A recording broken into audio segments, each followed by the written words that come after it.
Hey, what's up guys, and welcome back to Anime King. And today I'm going to be giving you part 6 of What If Naruto Failed his Genin test and was intensely trained. Remember to get this one to 100 like as usual. Share this to all of your friends in your social media platform. And also stay in tune for a brand new episode over Anime King 2 and on Anime King 3. Yes, if you're new here and you heard that, yes, you heard that correctly. I have 3 channels, Anime King, Anime King 2, and Anime King 3, which I post on every single day for you guys to enjoy. So go ahead and click that red subscribe button and become part of the Anime King family. And thank you for all of your help and support. Remember to comment down below and tell me if you're new. I'll be replying and talking back to all of you. So yeah, without further ado, what do you say we begin this new episode? Start the intro.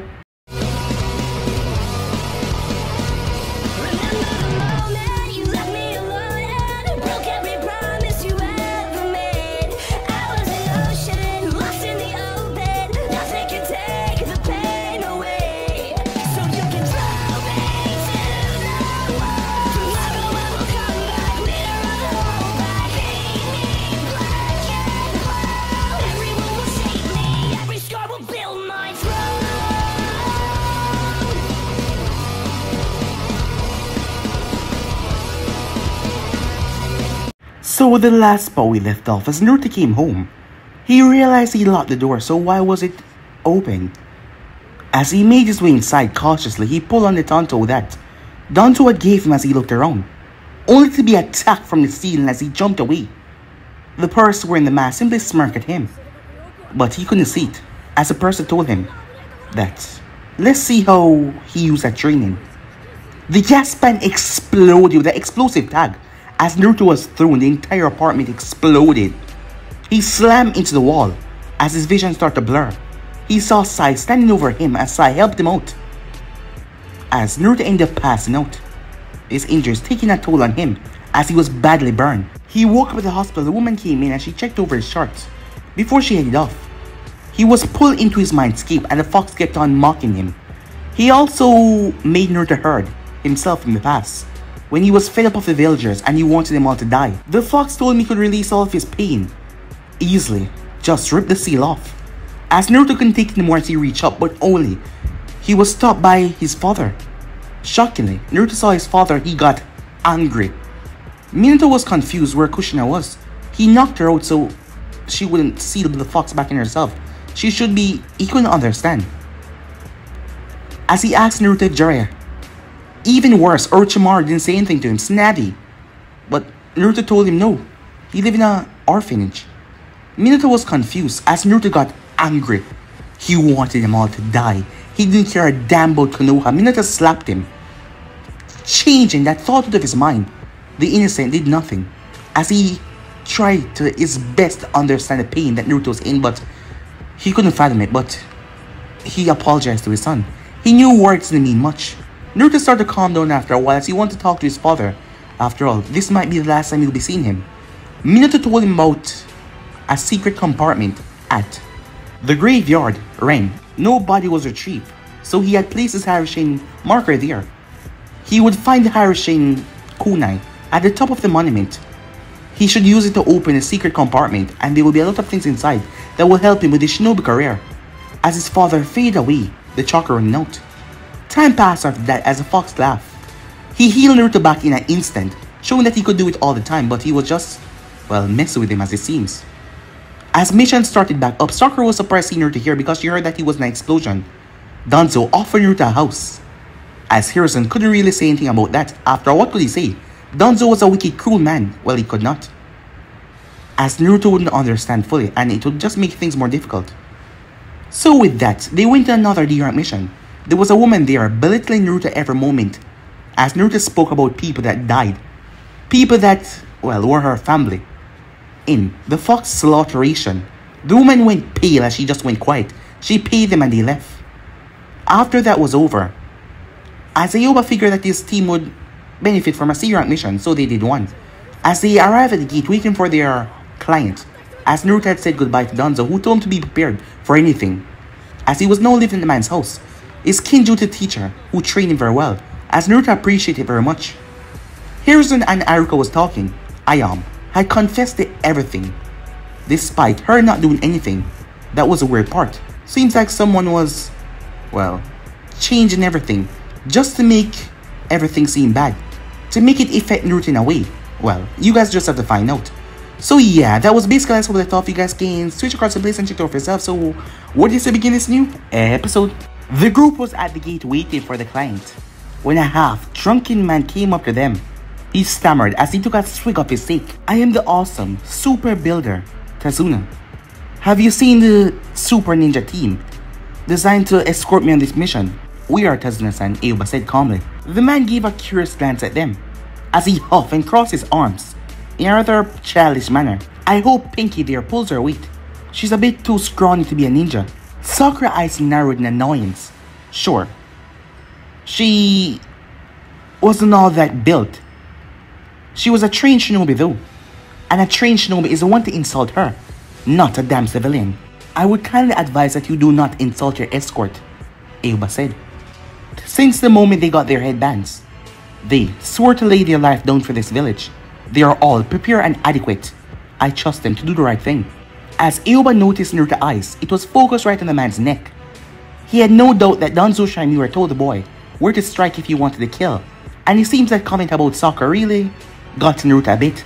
He had expected to calmly bring Naruto out of his shell because Naruto was basically an introvert, but it seems Danzo teaching has cracked that shell completely already. Unless he acted, he had no doubt that the boy would do something stupid, like charge into the enemy to show his emotions. Repressing your emotions like that was never really healthy, especially for a young kid. He had quickly worked on Sakura to make her eat her food, but he didn't know how to work on Naruto because the boy had no strings to pull. He took offered food with distaste and also disgust. It was like he were saying that he was weak and he could not hunt for himself. He refused to be the one to start a conversation with a stranger, and he seemed to be checking the distance between Sakura and Tazuna repeatedly. But not just Sakura, Sai as well. It seems that Naruto saw the man as an enemy. They gave me kids. How am I going to get their help with Gato? The man is going to drown the hidden wave if this keeps up. The fox whispered in Naruto's ear, revealing the truth of the matter. Naruto had no idea how the fox knew that. The man was lying about the rank of the mission. He hired missing names. I hope their sensei can protect me, said Graham with a chuckle at the last part. As Naruto had no idea how the fox knew all of this, but the fox wouldn't lie to him. Especially about this man, why would he lie about that? As Naruto thought what to do, he couldn't let his friends get hurt by missing names. Sakura called him her friend. No one ever said that out loud before, but she did. As Sai, even though the boy called him dickless, there was no malice behind the tones, and they helped each other out on missions. He was his friend as well, as he knew different emotions, especially Hibachi, who called Kiba dog breath. Despite the insult, there was no malice, and the both of them were friends. So he wouldn't let any missing name hurt his friends. As much as these thoughts are entertaining, I have a proposition, said the Kyuubi. As Naruto ignored the fox, I will heal you if you survive your battle with your enemy, in exchange for freedom to be given just a few seconds before your death. Naruto frowned. The fox was going to help him in battle, but he was going to heal him afterwards if he did not die. But if he got his freedom, would the Kyuubi attack Konoha? I can swear I won't attack Konoha at my freedom, said the Kyuubi. As Naruto can just imagine him rolling his eyes. Naruto's ears twitch. We will set an ambush further down the road, a male voice said. Having shinobis won't protect the man. Shouldn't we tell Zabuza-san? Another voice said. As Naruto knew they weren't actually whispering near him, it was a fox. The malice, the evil thoughts of people. The fox was able to transport it to his ears, to make it sound like someone was directly whispering beside him. But you wonder, even if the fox healed him, and even if he was gonna die, he didn't actually have to release him, right? After all, if he was gonna die, how exactly would the fox? Naruto felt like needles or stabbing into his stomach. What the hell? I can make you feel pain for quite a while. The seal will still contain me, but my chakra is very corrosive, and I can deliver it to you in high doses form to hurt you, to make you suffer for a long time. So, if you should break our deal, you know what will happen. Alright, said Naruto. I say that we aim for the girl first. She looked fresh. One of them missing instead. Brother, you're disgusting, the other one said. We get the man and that is all. We already have Kiri on our back. Do you really want to add Konoha as well? Wait, doesn't Tazuna have a daughter? He does have one. The whisper still coming to Naruto's ears by the fox. Aoba narrowed his eyes at Genin, seeing how they were dealing with their first escort mission. The sun was high and warm, and there weren't going to be a cloud for the single trip. It seems that way. Until they reached a land of waves. Until he heard rustling of the bushes. His eyes narrowed towards the left as he saw two shinobi carry headbands, and they were slashed out. He tensed slightly as his gaze connected with theirs. The two of them looked back at him before they looked towards the client. This was actually a common courtesy. The missing names rarely wished to fight shinobi from other villages, seeing that many times underground work was provided to them. After all, there was no use in increasing one bounty after all. But the two chonins missing in did not expect the jonin to turn on the man that they were supposed to escort. As Miyaizu and Gozu watched, they were going to retreat, seeing that the man already saw them, as he was escorting the bridge builder. So there was no way that they paused when Aoba gestured for them to come down, shocking them. Of course, they weren't stupid enough to do it, but that didn't mean they weren't curious. Miyaizu though jumped down. Gozu cursed his brother. As Miyaizu walked forward, Gozu jumped down and followed as well. He lied about the mission parameter, said Miyaizu as he looked towards the Konoha ninjas. You lot, you ain't chonins, are you?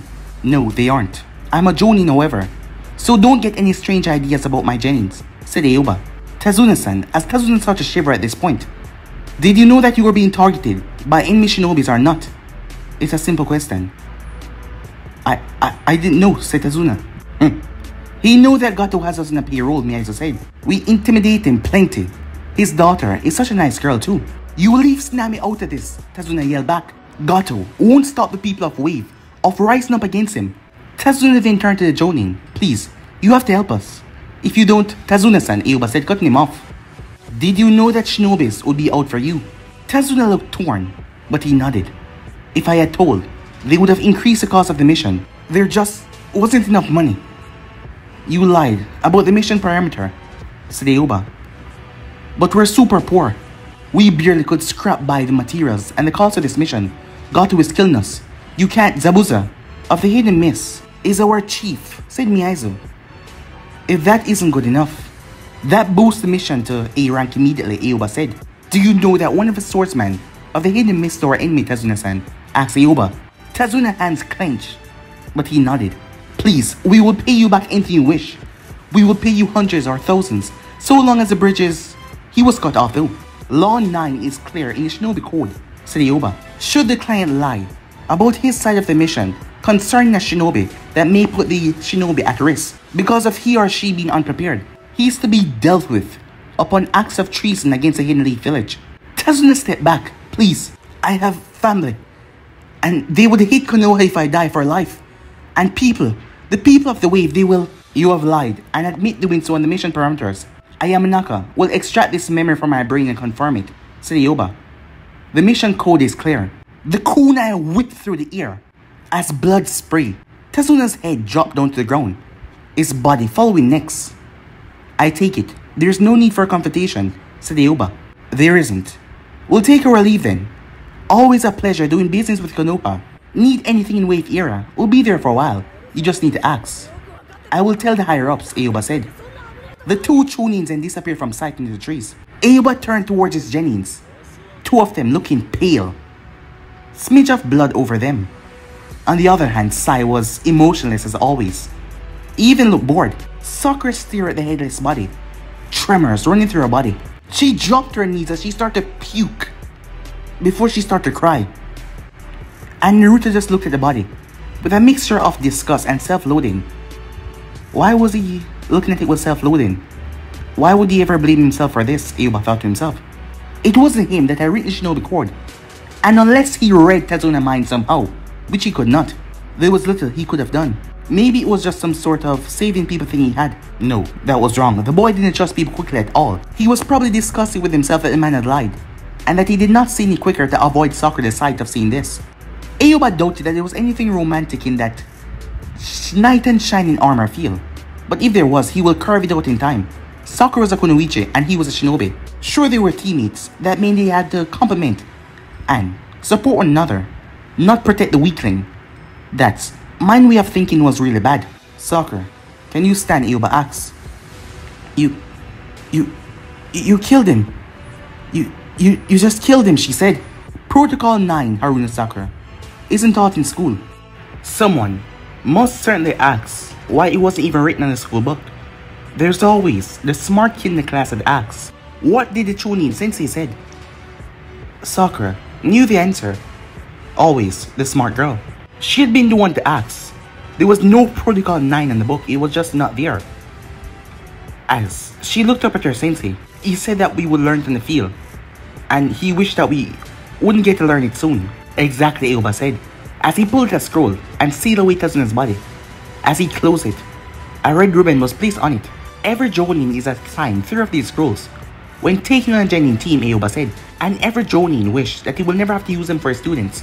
This mission is over, we will be paid for a day's duty, while the village take care of warning the family of what transpired. Was there no other way near to ask? As he helped Sakura get back to her feet. Protocol 9 is always loose. Sometime, a group of bandits might be a group of A-rank miscellaneans hiding themselves that way. A civilian would know no better. But since this is a clearly cut case, there is only one possible end. Since the war from the Hidden Stone and the Kyuubi rampage, Protocol 9 has become strict. We can't lose shinobis to high-ranking missions that they weren't prepared for, especially when the client lies. I see, said Naruto, but what about his country? It doesn't matter, Aoba said. If the problem would affect the land of fire, then the daimyo will send a request to our village. If it doesn't concern us. We are not tasked to meddle with other shinobi's affair, and I will not risk your life for this. Do you understand, he said. There was silence for a moment, before Naruto nodded. Good, let us get back. We will reach Konoha by nightfall. In the meantime, Aoba bit his thumb as he went through hand signs as he slammed his right hand on the ground. There was a small poof. As the next instant a crow appeared. The crow had a strap to his shoulders, a bag that was able to carry small packages. Tenku, the crow said as he flapped his wings. Yes, you're Tenku, said Aoba, as he placed a scroll inside of the small bag on the crow's back. Deliver this back to Konoha, torture, and interrogation department. The crow cawed before flapping his wing and he flew away. We can start going back then. The puddle of blood that belonged to Tazuna remained behind, drying in the rays of the sun. Sakura hesitantly glanced back at the pool of blood before she turned her face and went with her team, as she just couldn't understand was a lie worth a life. Yes, he lied, but couldn't they just send another team or something else? Was that really worth the man's life? Sai was completely unfazed. The Hokage would probably be told of the matter and then look into it. Should there be a risk or a benefit for Konoha, a group of Anbu would be sent to look over it. If the swordsman was a valuable token, he would be taken and then used to exchange for some forgotten behind enemy line at Kiri. That was the reason why his liars were executed. It sent a very clear message that Konoha would not deal with certain things like that. As Naruto remained quiet, so quiet Aoba thought that he shot the boy out of his wits. It took a moment for him to understand the boy said something to him. Am I a horrible person, Sensei? Naruto? I wish that he had died for how he acted when he just arrived. Am I a horrible person? If I am not sad that he died, if I don't care about his family, am I evil, said Naruto? No, Aoba said, shaking his head. You're just human. But am I?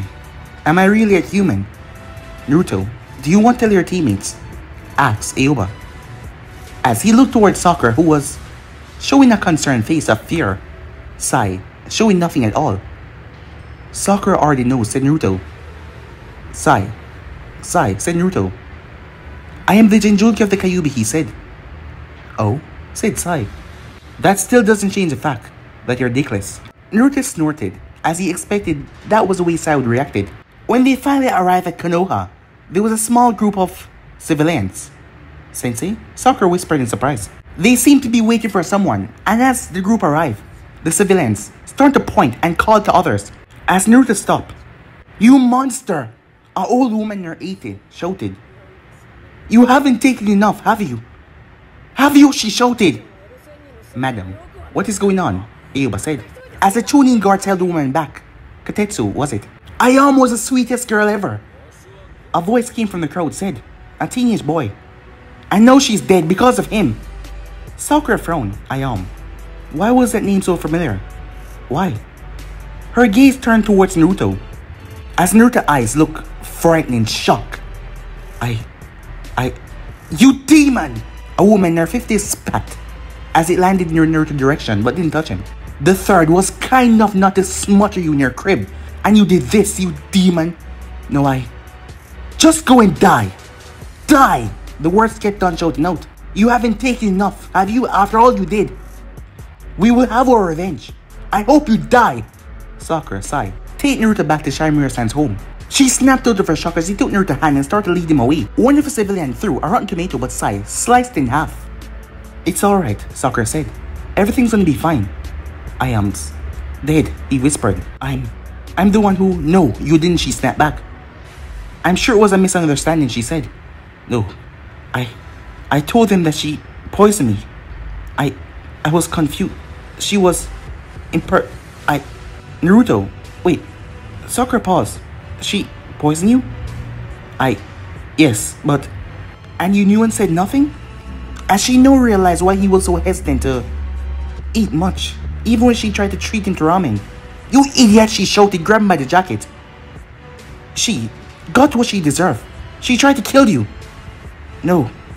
Sakura, really? As his tone could barely form proper sentence. I killed her father. She had the right to do it. What's this bullcrap, she said. You didn't kill anyone. You can't become a shinobi if you're a murderer, you know? That was rather ironic, seeing that shinobis are murderers. And seeing that they start the academy at 6 years old. But still, it was a law. Naruto swallowed thickly as he kept his gaze low. It's my fault, he said. They're right. I just destroyed the family. I killed them both. I killed them. I'm sure Shimura-san is gonna be really proud of me. I'll probably end up killing him too. Yeah, that's all I'm good at, he said. Sakura closed her eyes before punching him right in the face. You idiot, she said, as she grabbed him. You stupid idiot. That's not true. That's not true at all. Cherry, Sai whispered. We need to go. We're drawing attention to herself. She pushed back the tears as she stood back up. As Naruto looked at her, was she crying for him now? You're not at fault for this. Not for anything like this, understood? And if you ever think something like this again, I'll hit you like I hit Sai. Got it? Why? Said Naruto. Because I care, stupid. I'm the team leader after all, she said, raising her fist. Cherry, who will vote for you to be team leader? Asked Sai. Well, you're horrible with people, and Naruto's a bit shy. So I'm the leader. You're ugly. I should be team leader. I am the BAM! Her fist sent him sailing away. As Naruto watched the scene as Sai got back up and said something for Sakura to put him back on the ground. Eventually, he cracked a grin. The grin turned to a smile, and then he chuckled. He couldn't help but laugh at his teammates. The two looked surprised at hearing him laugh. Even Sai had his eyes wide. Sakura was the second one to giggle. Sai did not laugh, but his face turned up into a small smile. A real smile, before it vanished. Time skip. Naruto was in his bed. As he was lying there, as a memory came up in his mind. He was 6. He was hungry. And he had money. People didn't like him. But he did not let that pull him down. He smiled and laughed and looked around. He was going to become a shinobi at the academy. So he wasn't afraid. He was a very brave boy for going around the village. Some people passed and knocked him down. Without saying they were sorry, but he ignored those bastards. He was just going to go back home. But a nice, enticing smell caught his nose. That was the first day he walked into Ichiraku ramen stall. The first day he met people that smiled at him, and they did not glare. It had been a really wonderful day. As Naruto fell asleep into the memory. Meanwhile, Danzo, on the lower floor, just finished smuggling out a cargo out of a leaf. Beneath the bandage, his right eye bled as usual. It will do so for a week. That was the protocol of when he used it. The girl had confessed to everything, saying that she was the one that poisoned Naruto, saying that she did everything. The Hyugas didn't see any deceit or any lie, but the girl was the one that poisoned Jinchuriki. Mizuki had. The girl had just been the scapegoat. The poison was applied to the chopsticks the boy used to eat, not the broth. The tip of the chopsticks had been soaked into poison of every variety. As if you had paid close attention, the dead cat at the back of the alley, who smuggled through the trash, the poison had taken care of them. 1 week after Mizuki had left his girlfriend to date the ramen waitress, Root of course disposed of the cats and the poison chopsticks, just like how they would now dispose of the dead weight. Mizuki had run his course. It was no time to change his objective. The Haruna girl had civilian parents. prone to accidents. If he cut that off, he could get the girl to stick to her teammates. Emotions and bonds were weak things. His mind gave him a rather insightful idea. One that would make the boy under his care graduate from root training that he was doing the entire time. If he brought the boy under his fold, and then revealed to the girl that he had killed her parents, and if he managed to get Orochimaru to play along, Danzo's smile, Konoha, will have the deadly, emotionless operative soon. Yes, and he will make sure of it. Meanwhile that was happening, inside of Naruto Mindscape, the fox grinned. One might say that knowing the opponent deal beforehand would be cheating. But in life, there was no such thing as cheating. The Sage of Six Paths was many things. But unfortunately, he believed too much in this world, in humans, humanity. They were filled with corruption. Chakra was not used to help other people, but learned as a deal to kill more. Shinobis were not saviors, but they were angels of death. Ah, the irony. The Sage would have probably destroyed the Shinobi world if he was still alive.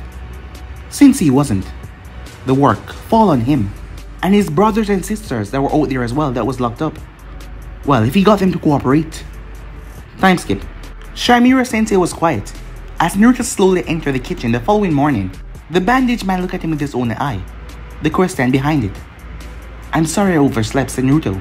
Normally, in such an occasion, the first words would be something like, "How are you feeling?"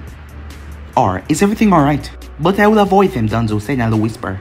"I will simply tell you this, Naruto. Nothing you do would change what has happened. Let it go." He sat at the table, his fists clenched as he grit his teeth. "But if I hadn't, then I would have," said Danzo. "Eventually, someone would have noticed. She might have slipped once, Naruto. Would you rather that she poison your teammates instead of you? You did the right thing by telling. Never forget that. I ruined a family, Naruto yelled. I ruined good people who... You did not ruin anything. And she ruined herself by trying to avenge what was a mistake." "What do you know about that?" said Naruto. It was rule a mistake," Danzo said, "and the perpetrator was punished. Something that would have not happened if you were with a guardian. But it still did, and you cannot change it. You played a prank, the man saw you, and when he was about to hit you, Toki, Ichiraku, intervened. The scuffle then happened, with Toki dead and your victim hospitalized. You had no fault in it." "It's easy to say," said Naruto. "I don't remember any of it." "Then who's to say that you actually are at fault?" said Danzo. "You were found there, drenched in blood. You could have been a victim as well. No one knew." Naruto closed his eyes. He still couldn't remember fully what happened. No matter how hard he tried. Danzo just sipped his tea. The breakfast was silence as Naruto began his morning exercise under the gaze of his sensei. Strangely, he only had to do 5 laps, other than the usual 6. Aoba sensei seemed possibly thrilled. That was strange. When he arrived towards their team mission, Sai was surprisingly quiet. Too quiet. It was weird. And Sakura was... well, he couldn't put his finger on it. As their mission was to find a cat. This cat was Tora, the daimyo's wife. As the daimyo had been keeping his wife inside the hidden village for safety. At the same time, this was extremely cunning of the shinobis. If the daimyo betrayed them, then he would lose his family. The sun was warm and the clouds few. As Naruto heard a meow, Sakura and Sai were behind him as he crouched down. There the cat was. He hoped it was the right cat. An ink snake went around as Sakura went to the other side. As Naruto tensed, ready to grab it if he tried to run away. There was a loud meow and a hiss as Naruto jumped towards the blur that tried to leap away. The cat lashed out at Naruto to claw at his face, but Naruto grabbed both of his paws. "We got him," said Naruto. Sai pulled out a bag and dropped some herbs in it. Then he took the cat and dropped the cat in the bag and closed the bag. "What was that?" "Catnip." Sakura frowned. "And where did you get that?" "It grew near the Inuzaka compound, Cherry. They use it to train their dogs." "Catnip is liked by cats, not dogs," Sakura said. "Precisely," said Sai. Sakura blinked in confusion. What the hell was he talking about? Why would growing catnip train dogs? Her mind didn't realize as her face turned a bit green. "They hunt the cats," she said. "Well, when was the last time you saw a stray cat around here?" said Sai. "You're really quiet. Do you know about that as well?" she said, as she turned towards Naruto. "I had a cat once," he said. Seeing the look on his face, it seemed the cat didn't last long. "I'm sorry," she said. "Don't be. It was a stray. I don't even think he knew I was his owner."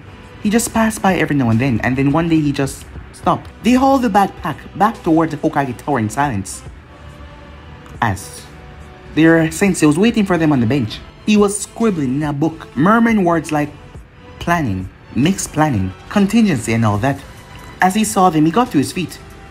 I got us another C-rank mission. This one is supposed to contain nothing more than a rough terrain. There's an avalanche near Konoha Kiri border. We're supposed to escort a medic team to evaluate the situation. We are to meet with Yakushi Kabuto, their team leader, tomorrow morning. It will be a 3-week mission. You should be prepared for it, which is why, as he handed the book that he has been writing in to Sakura, these are the plans and the contingency to enact. There's a index at the beginning. You are to read and memorize 1 to 10 tomorrow morning. And good luck, you're the team leader. Yes, she said. As the man looked at her, I mean, yes, sensei. I'll do my best. See that you do. The life of your teammates is in your hands. After all, 8 o'clock tomorrow morning. Do not be late. Then dear Jonin was gone. Leave them alone. Want to get something to eat, Sakura asked. Where? Said Sai. I know of this Yakudo shop. It's also a barbecue with fixed prices, so good work, said Naruto. He shrugged. Hench. As Sakura watched as Naruto changed, his eyes turned black and his whisper marks vanished. Naruto? It is better this way, Sakura. I doubt they will say anything, but I am not up for poor service. After what happened with Ayam, I don't think they will take kindly to me in their establishment, he said. That's stupid, she said. That's people, said Naruto, as they did make their way towards the barbecue shop, with Team 8 there as well. Aberme Shino and Hinata Hyuga looking at them with surprise. Hibashi, the third student, was eating messily, without a regard about them. Haruna-san, Saya-san, Shino said as he turned his gaze towards Naruto. Shousetsu, said Naruto. Where's Naruto-kun? Hinata said. He didn't make it, Sai said. The way he said it sounded like Naruto died or something. Hinata shrieked as she ran out of the shop crying. What just happened? Said Sakura. I suspect there was a miscommunication. Adding, with your forehead protector, as he looked at the new member. And what Sai said. I believe that Hinata thinks that Uzumaki-san is dead. No, he's fine, Sakura said. He's not here at the moment, but he's fine. Bah, Hibachi said. I don't know what that girl sees in that bastard. Hey, that's my teammate. Don't be rude, Sakura said. He's a monster. He deserves worse, Hibachi said. He tore apart my uncle with his bare hands. That is what he did. He's gonna kill you, all of you. Apologize, Shino said.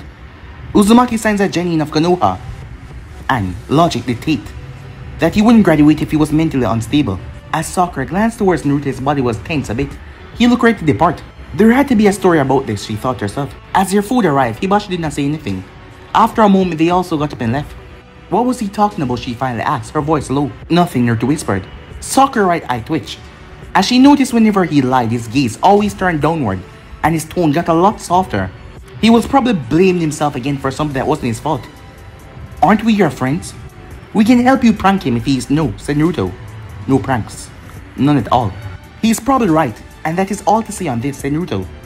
Naruto, no. Let it be, said Naruto. As Sakura let her gaze went back down to her food. Hibachi had an uncle in the market. He was heavily bandaged. She had saw him. Yeah, she did. She sighed. Naruto did not want to talk at all, and she couldn't force him. So there she was in the awkward silence as Sai spoke next. Cherry, what's in the book? She reached and pulled the book out of her pocket as she opened it. As she started to read, members of the team should be denoted as TL for the team leader, RF for right flank, and LF for left flank. It is advised to possess shuriken and kunais for short range. That's boring. Get to the contingency, said Naruto. Sakura sighed. She flipped the pages as she made her way. Contingency Alpha. In case the hostile encounter is unseen, stalling enemy shinobi's forces is the best way to advise, with 2 members holding a line and the third flank from the side or the back. That's easy. Something else, said Naruto. Naruto, Sakura said. Let me read. As she flipped through the pages once again. Contingency Beta. In case of non-hostile but foreseen encounter with civilian armor force, the shinobi should remain quiet and unseen. If a scuffle were to happen, go to Contingency Alpha. I wonder why Sensei didn't ask us to memorize them as well, said Naruto. I mean, if you do memorize them, what's the point of yelling them out loud to us if we don't know them, said Naruto. Sakura blinked. Naruto, you're a genius. Huh? He wanted us to memorize them, but he didn't tell us. He probably wanted to see if you guys let me learn everything alone. Or if you guys will come and help me. In Naruto's eyes, given how the way they sensei were. Yeah, I got it, he said. Good. So we can start with contingency delta, she said. The next morning, as Team 13 was ready to depart, where Team 7 arrived as well, soon followed by Team 10. As Naruto frowned and flinched as Sakura blurred forward as she grabbed Sasuke's arm, Ino doing the same. Shikamaru and Choji moved closer, and Sai, Kiba seemed to be a kick puppy as he watched the sight of Ami trying to fight the two girls off Sasuke. Troublesome. Taking a mission out as well, said Shikamaru. Avalanche to the border, said Naruto, as his voice was a bit bitter. It wasn't unexpected for Sakura to act this way, but he thought that after everything she had changed. After all, their sensei had tried to pry the idea in her head that being loud and acting this way wasn't fit for Kunoichi. The same, said Shikamaru. Hey guys, Kiba said, making his way closer. You here for the avalanche too? Seems so, Shikamaru said. How's your sensei? Good, said Naruto. Yours? Nice, Shikamaru said. What a drag. It's gonna be easy then, Choji says, he munched on his chips. We're nearly here, all 3 kids have passed. Must be a real big one if all of us has to get together for it, said Kiba. Well, it seems like we're there as a show of strength, since it's close to the border, and the extra Jonins are assigned for security against infiltration. So why C rank, Kiba said. Enemy shinobis is a B rank. It's probably not a choice, Shikamaru said. There are not a lot of shinobis in Konoha. Normally, Chunins would be assigned to something of this magnitude. But after the Kyuubi attack, we're barely scrapping by the numbers. Even the Will of Fire is just another way to say, keep your shinobis alive. Because we barely have more to send. And that is just more troublesome. Damn it, why wasn't I born a civilian? It would have been less troublesome. Are you all ready? A new voice said, as Naruto's ears perked up at that. As he turned to look at the silver-haired shinobi with a mask covering his face. He was the last one to arrive, even after the rest of the team had assembled. You're late, Ami said. The man simply chuckled back. Hatake-san, Ayuba said. It's an honor to be assigned to your guidance. Man, no need for all of this, said Hatake, waving his hand as the other hand held onto an orange book. As Kakashi looked around the group, his eyes met with Naruto's. He didn't know why, but the look the boy gave him, it was filled with distrust. Only one thought came to his head. He knew. But how? The boy did not trust him at all. As it couldn't be the book. That would have got a same reaction like what the pink-haired girl gave him. Are we all here, he said, as he gave off an eye smile. Kakashi, you're the one late, Sasuke said. There was a moment of silence. Kakashi shrugged and took point, as Ayuba remained slightly behind, as he compiled the paperwork for the departure of his team, something the others didn't do. Sakura back in formation. As soon as he said that Team 13 was flanking the man, their clients arrived on time, as they had the Konoha symbol on head, with their backpack with medical supplies. The man in charge had short silver hair and glasses. Naruto saw him a few times when he was in the hospital, but he never spoke to the boy before. After a few words to the tuning medic, Kakashi nodded. We can go. Finally, some action out of the village, Kiba said. I'm gonna show you, Uchiha. Dream on, mutt, said Sasuke. What did you say?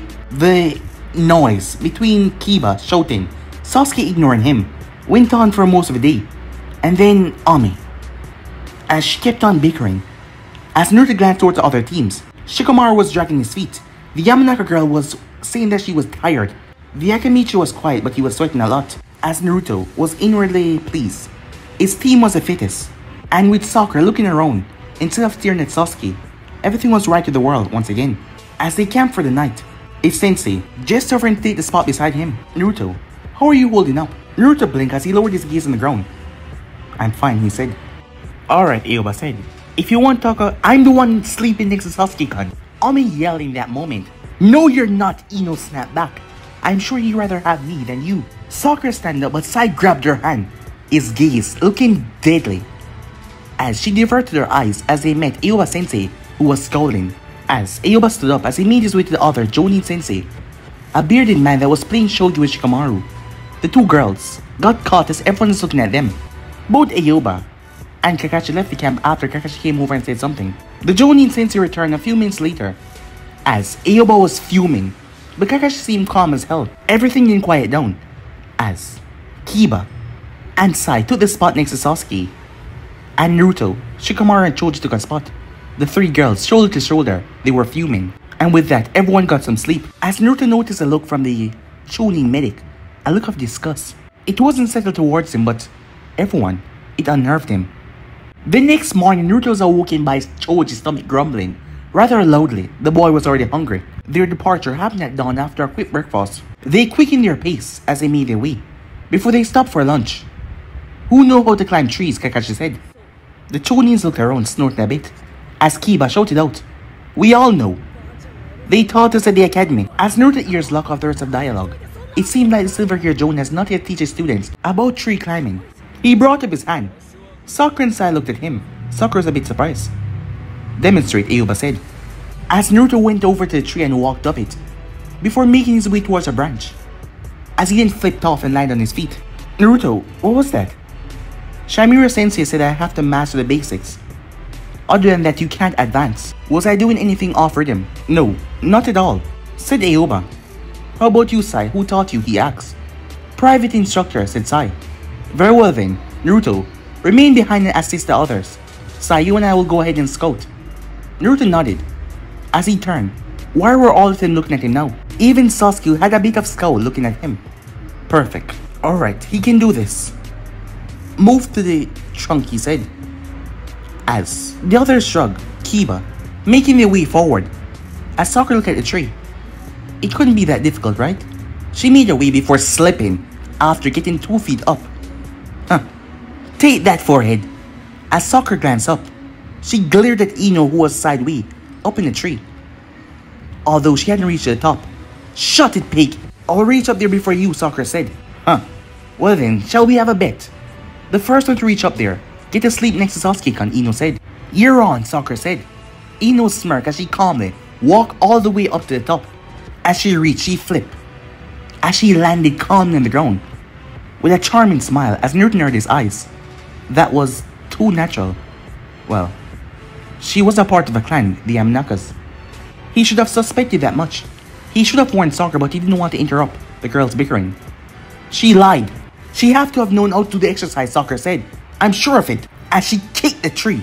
"Come on, stupid thing." As Ame reached halfway up, but she was already panting. "Naruto, how did you do it?" Sakura asked, as Naruto wondered if he should give her his method. Well, he had nothing to lose. "Concentrate the chakra on your hands first, and find the correct amount," he said, as he moved behind her. "Take it easy, don't be emotional, and keep your chakra tight. Touch tree with your hand if it's thick. You have the correct amount. Then try to get that same amount to your feet. And keep calm, and then you walk up." Sakura nodded as she placed her hand against the tree. She felt it. So with that, she sent her legs. As she started to walk up, she actually made her way up. As she reached the first branch, she squealed in success as she ended up falling right on top of Naruto. "Ouch," said Naruto. "I'm sorry," she said. She quickly got back up as Naruto shook off her excuse. "You're alright? Or should I get someone?" The medic leader, Kabuto, was already walking over to them. "Is everything alright?" he asked. "The Jinjulke might be valuable study material." The fox whispered in Naruto's ear. "His flesh will be wonderful to rip apart. Its muscles could be broken. Bones could be ripped." I shuddered to think what I could do with such a body. If only Lord Urchmar gave me permission. As the fox was doing it again, he could read the inner deep thoughts that people were thinking, and he passed them on to Naruto in his own creepy way of talking. Naruto took a few steps back, shaking his head. "I'm fine, really," he yelled out. He was probably scarred already. Can he not sustain physical contact with others? Maybe, the fox whispered, with a chuckle at the end. I wonder, the tone of his bloody flesh, will it be firm or strained? Can a Jinjulke survive brain damage? Now that I think of it, would plunging 2 digits into his brain impede his growth? Or stop him from perfectly thinking? Would destroying his brain cells? What about the Kyuubi? Naruto felt sick as the fox kept on whispering to him. It then got worse and the Kyuubi started sending mental images of what he was saying. "Uzumaki-san," Kabuto said calmly, with a smile on his face. As Naruto started to hyperventilate, as his body started to twitch, Kiba raised his hand as it landed on Naruto's shoulder. "Hey, are you..." He was knocked back as Naruto's sword was at his throat. Kiba was on the ground, sweating. The only reason why he wasn't dead was because Kakashi had held on to Naruto's wrist tight. "Calm down," Kakashi said. "Breathe slowly." His heart was still beating fast his eyes looking around for escape routes. He felt like he was trapped. He wanted to run. He wanted the man to remove his hand from his grip and get out of there. Let go, he said, as he couldn't feel the fingers in his hand. He didn't know if his wrist was cracked or twisted from when Sakura fell on him. But dying was better than letting that sick freak over there look at him. Those twisted things that he was thinking in his mind. Is he prone to these episodes, Kakashi asked as he turned to Sakura, still holding on to her wrists. No, she said. I see. You calm now, Kakashi asked. As Naruto breathed more slowly, he actually calmed down. Good, Kakashi said. Now play nice, okay?